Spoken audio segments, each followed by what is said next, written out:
안녕하세요. 부동산을 쉽게 다양하게 깊이 있게 분석하는 부동산의 비밀입니다. 부동산은 안정적인 주거를 확보하기 위한 수단, 그리고 투자 수단, 이게 결합이 돼서 하나로 완성이 돼 가는 것 같습니다. 기왕이면 내가 집을 산 가격보다 올라서 시세 차익도 좀 봤으면 좋겠습니다. 그게 사람들 마음이고 저 또한 그런 마음입니다. 저도 힘들던 시절에 누가 좀 알려줬으면 좋겠는데, 남들은 다 쉽게 돈 버는데 나는 뭐 하는 거지? 왜 나는 방법을 모르지? 아무한테도 나한테 왜 얘기를 안 해주지? 이런 생각을 많이 했습니다. 그래서 돈 버는 사람들을 관찰하고 그 사람들 마음을 읽어보려고 많이 노력했습니다. 그게 생각만큼 책이나 블로그, 유튜브 뭐 이런 것만으로 되지는 않았습니다. 저도 부동산 중개하면서 집 사는 사람 마음, 그리고 또 집을 파는 사람 마음을 하나씩 알아가게 되는 거였습니다. 오늘도 치열한 부동산 현장 이야기 이어가 보겠습니다. 제가 상당히 인상 깊게 봤던 A의 이야기 한번 해보겠습니다. A는 30대 중반에 정말 운 좋게 신혼특공으로 서울의 아파트를 분양받았습니다. 그런데 그때 당시를 회상해보면 서울의 아파트 청약 경쟁률이 뭐 그렇게 세진 않았습니다. 심지어 여기는 그 당시에 좀 비싸다 이런 논란까지 있었습니다. A는 그 집을 2, 3년 실거주하고 바로 팔았습니다. 집을 매매할 때 물어보니까 집을 파는 이유는 두 가지였습니다. 첫 번째, 신축발이 다 하기 전에 팔자. 두 번째, 지금이 큰 평수로 옮길 기회다. 신축발, 이게 무슨 소리지 하는 분 계실 겁니다. 보통 아파트 입주하고 4년에서 5년까지가 피크입니다. 주변에 특별한 어떤 국지적인 호재가 없는 일반적인 사항일 때 그렇다는 겁니다.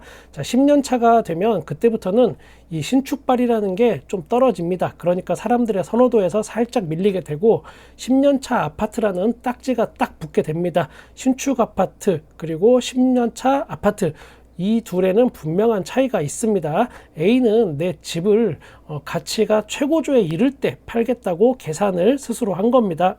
두 번째, 큰 평수로 옮기거나 상급지로 이동하려는 욕망, 이거는 누구나 다 갖는 마음입니다. 25평 살고 있으면 34평으로 옮기고 싶고, 내가 사는 동네보다 더 좋은, 그러니까 서울로 치면 옆 동네 무슨 구로 가고 싶습니다.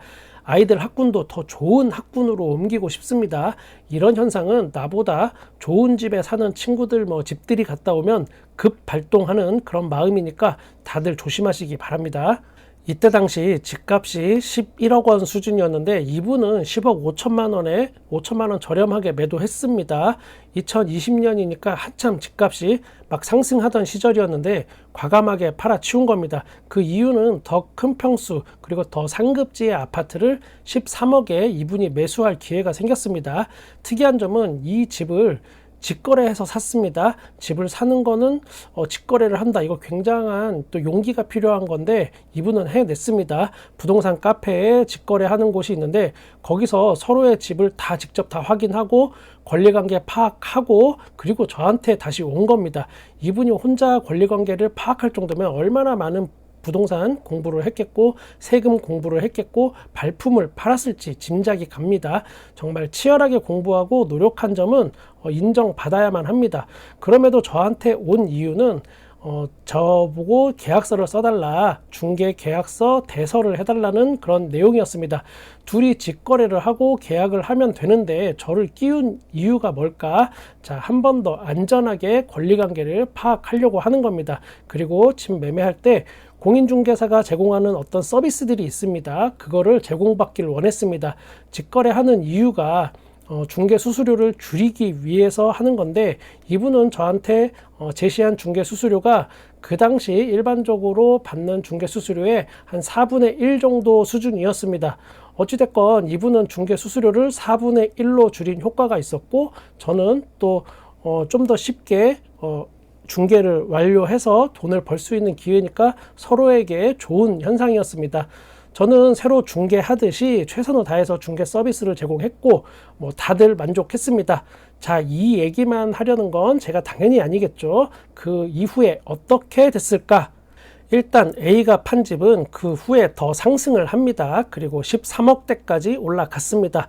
그럼 A는 엄청난 손해를 본 걸까? 그 당시 기준으로 보면 손해가 아니고 이익이었습니다. 그 당시 기준으로. 자, 25평 내 집을 10억 5천에 팔고 그 집이 13억이 돼서 마이너스 2억 5천만 원이 된 겁니다. 그런데 새로 산 집이 34평이 13억에 사서 18억까지 올라갔으니까 여기서 플러스 5억인 겁니다.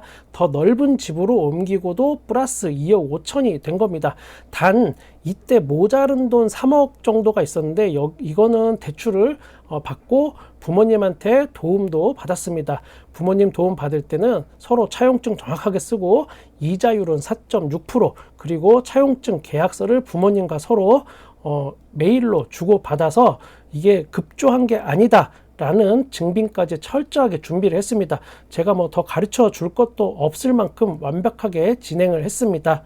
자, 그럼 지금 현재 이 순간에는 어떨까? 이것도 궁금하시죠? 지금은 18억까지 갔던 그 집이 14억대로 시세가 내려앉았습니다. 아직 집을 산 가격보다는 손해보는 정도는 아닙니다. 이분이 얼마 전 저에게 다시 왔습니다. 자, 이분은 왜 저한테 다시 왔을까요? 얼마 전에 집을 다시 팔려고 온 겁니다. 그런데 이번에도 직거래로 팔겠다고 뭐 본인이 말을 했습니다. 그만큼 공부하고 실천해보고 자신감이 붙은 것 같습니다. A의 생각과 계획은 이겁니다. 자, 일단 집값 하락은 피할 수 없다라는 결론을 스스로 내렸습니다. 본인 판단으로는 지금보다 30% 정도 더 하락할 것 같다. 어떻게든 급매로 일단 팔고 주전세를 살고 싶다. 주인이 다시 전세로 사는 그런 전세. 그때 전세 계약서나 매매 계약서를 부탁한다. 이것 때문에 저한테 온 겁니다. 물론 일반적인 중개 수수료의 4분의 1 정도의 하기로 합의를 받습니다. 전세 살면서 남는 자금은 은행에 두고 시간을 가지겠다는 그런 계획입니다. 저는 귀찮아서도 그렇게 못할 것 같은데 참 이분은 대단하긴 합니다. 저는 차 한잔 하면서 물어봤습니다. 그때 집을 살 때 다른 부동산도 많은데 왜 저한테 써달라고 했냐 이렇게 물어봤더니 아, 그거요, 사장님만 나쁜 소리 하길래요. 저 나쁜 말 안 한 것 같은데요. 다른 부동산은 다 집 잘 팔아주겠다, 뭐 잘 생각했다 이런 소리만 하는데 사장님만 여기 더 오를 것 같은데 이거 팔아도 되는 거냐고 저한테 물어보더라고요. 저도 무슨 뜻인지 한참 생각했지만 아무튼 좋은 얘기 같고 지금도 감사하게 생각하고 있습니다. 제가 지금 부동산을 하면서 느끼는 거는 급매에는 두 가지 부류가 있습니다. 두 가지 부류가 진행을 실제 합니다. 한쪽은 영끌족이라고 불리는 그런 분들, 또 다른 한쪽은 좀 더 여유가 있어서 빠르게 정리하는 걸 선택한 분들, 이렇게 두 부류로 나눌 수 있습니다. 이 둘 간에 급매 전쟁이 벌어지고 있는데 이 급매 전쟁에서 승자는 누구일까? 현재까지 제가 느끼는 느낌은 영끌족보다는 좀 더 여유 있는 사람들이 빠르게 처분하려고 하는 쪽이 더 유리해 보입니다.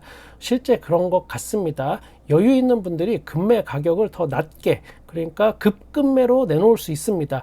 사람은 누구나 다 본전 생각이 날 수밖에 없습니다. 영끌족이랑 여유 있는 분들의 이 본전이 다릅니다. 현재 시세가 한 10억인 집이 있다고 가정해 보겠습니다. 영끌족은 이거를 10억에 샀고 여유 있는 사람은 예전에 5억에 샀습니다. 영끌족은 이걸 9억에 팔면 마이너스 4억 이렇게 손해 나지만 여유 있는 사람들은 이거를 8억에 팔아도 플러스 3억이 남는 겁니다.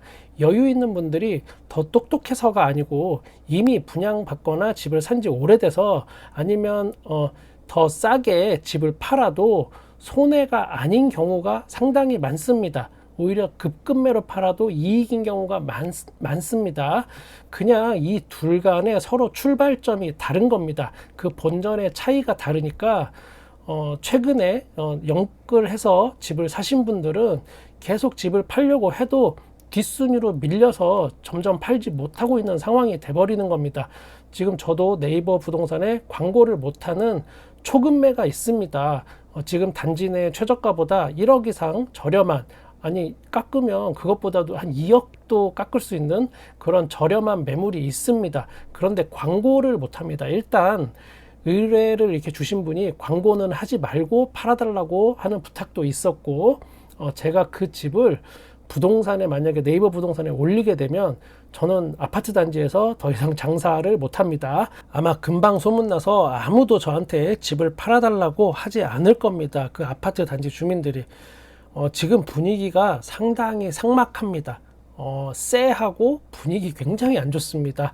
여러분이 상상하시는 거 이상으로 안 좋을 겁니다. 그리고 제가 드릴 말씀이 있습니다. 여러분께. 제가 그동안 11개월 동안 유튜버를 했습니다.